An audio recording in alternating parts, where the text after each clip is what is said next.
Djokovic versus Kyrgios in the final of Wimbledon. If I would have told you that at the beginning of the year, you would have been like, okay, Djokovic is going for his fourth Wimbledon in a row. That makes sense. That adds up. I can see it. Who's going up against him? Is it going to be Tsitsipas? Is Berrettini going to make another run? Is, Shapovalov going to get it together and make another deep run? Is it going to be someone like Zverev? Is it going to be, Alcaraz catching fire? Murray makes some magical comeback from his hip. I don't know. There's a lot of people that you could have seen. Nadal coming back from injury. There's a lot of people that you could have seen maybe challenging Djokovic for the Wimbledon title this year going into 2022. But as it turns out, it is Kyrgios. Kyrgios, who has been widely regarded as one of the most talented players on tour, but just because of his hot head, his lack of concentration, no coach, his easygoing attitude, all of those things is what everyone's talked about that has kept him from, making super deep runs at majors, winning a major. That's what everybody's been saying, and he finally got it together. So shout out to Kyrgios for winning that doubles at the Australian Open, and now he skipped the French Open, so he has made it to back-to-back finals in majors that he's participated. One's in doubles, one's in singles.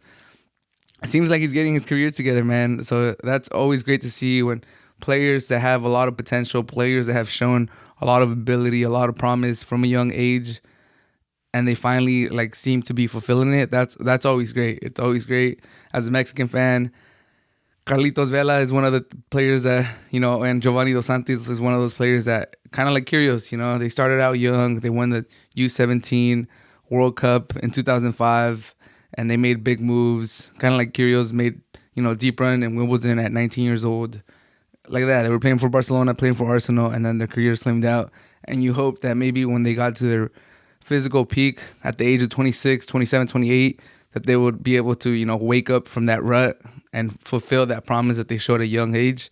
Unfortunately for Mexico, neither of them really did it. Carlitos Vela a little bit with Sociedad, but Giovanni Dos Santos didn't. So it's good to see Kyrgios coming of age, using that talent, fulfilling his potential. So now here we are at Wimbledon final, and I think it's gonna be electric. I'm super pumped. I was pumped for Nadal versus Kyrgios, and whoever won that one, I was gonna be super pumped for the final. Obviously, there was no semifinal because Nadal got hurt, but Kyrgios versus Djokovic is gonna be electric. It's gonna be amazing. Kyrgios is 2-0 against Djokovic. Djokovic has never beaten Kyrgios in his professional career, which is crazy to think about. But both of those were played in hard court, and they were several years back. So this is completely different. This is Wimbledon center court. Kyrgios has openly talked about how Djokovic has the advantage because he's been there before so many times. He's won it 6 times, I believe, and 3 in a row. He's played in center court almost every single match. He hasn't lost in I don't know how many years, how many matches. I believe it's going on 20 now. So it's something ridiculous. Where Kyrgios, this is new to him. He's feeling all the nerves. He's feeling all the emotions, the butterflies in the stomach. He said he couldn't sleep on yesterday's presser.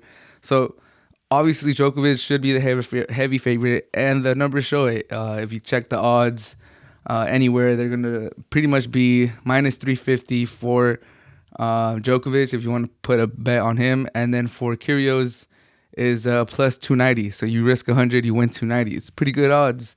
But with all that being said, just want to congratulate Djokovic and Kyrgios. Djokovic, who hasn't had the most packed schedule so far because of his stances with coronavirus and his vaccinations and all that stuff. But we don't need to talk about that. All we need to say is, for not having a packed schedule, for not coming in the best rhythm, for Djokovic to get to the final, very, very impressive. Although his draw wasn't the hardest and there was a lot of players missing from Wimbledon, still amazing compliments for Djokovic to get to the final. And I do think, I know for a fact that he's going to put up a great match tomorrow. And Kyrgios, like I said, potential has always been there. He just needed to get it together. And it looks like he's finally getting it together. Hopefully, or not hopefully, but hopefully the truth comes out in that allegations that are against him. If he did do that, then, that's terrible. And he'll get his, punishment. And we'll see what the law decides. But that's for another video. Strictly tennis. it's nice to see that he's finally fulfilling his potential, and he seems to be taking tennis a little more seriously. And for my prediction now, I do think that Kyrgios is gonna cement a victory tomorrow. He's gonna. I don't know. I know he's the heavy underdog, and Djokovic is on a lot of people's minds the GOAT, and this would just further his case as the GOAT. But I just think Kyrgios is gonna make it 3-0, man. And I don't think it's something crazy. Kyrgios' serve is ridiculous. It's been hot, very hot this tournament, and when his serve gets going, it's a weapon like no other. He should be considered one of the serve bots in my opinion. Like the accuracy that he has on his serves, the cojones that he has on his second serve, where sometimes he'll hit a serve and it'll be like 130, and almost everyone on tour, second tour, is gonna come at you slower.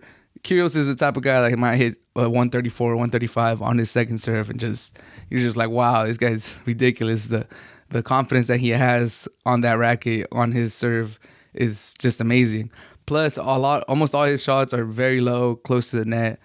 So I think that's gonna give Djokovic trouble. And for all the people that have been saying that Kyrgios lacks fitness, that he's never gone this deep in the tournament because he winds down as the tournament goes, Kyrgios looks fit, and I think it's gonna help him. Obviously, it's gonna help him that Nadal had to withdraw, and he's gonna go into the final fresh.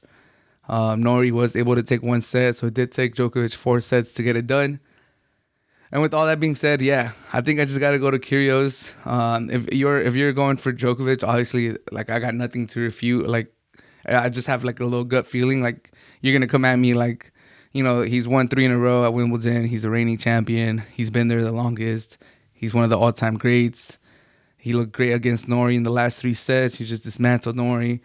He has a great serve himself. He's one of the best defensive players, or the best defensive player of all time. Maybe next to Nadal. He's probably the best returner of all time. So it doesn't matter if Kyrgios serves on fire. Djokovic is gonna be able to return it.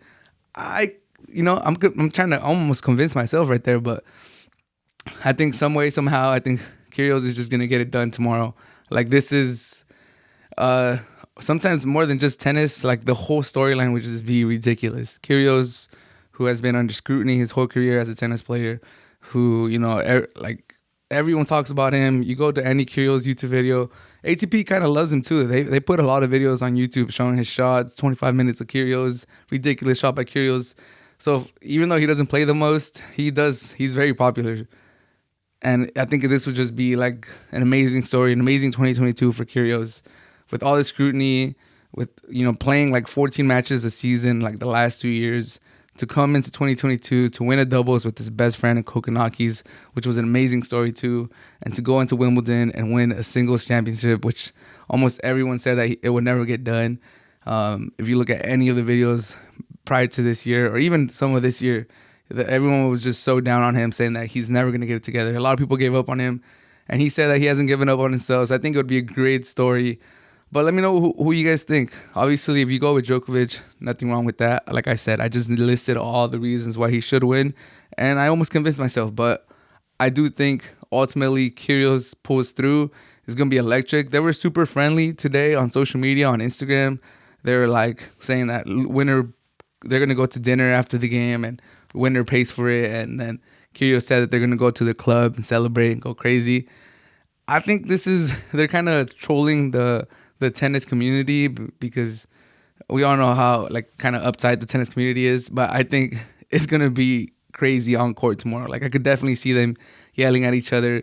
Djokovic, who's tempered himself, versus Nori, some of the fans were saying something, and he straight up stared them down and looked them in the eye, like 2 serves in a row. It just stared them down. So Djokovic, he has that, he definitely has that fiery attitude himself. And I don't even need to mention Kyrgios. He obviously has a fiery attitude.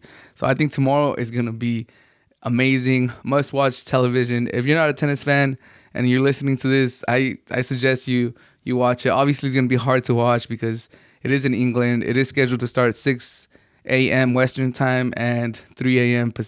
Eastern time. So if you get a chance, if you're up partying and it's 2:30 already, just stay up a little extra 30 minutes, catch the beginning. If the first set doesn't, catch your attention, then knock out. If it does, stay up and watch it. It's going to be a great match.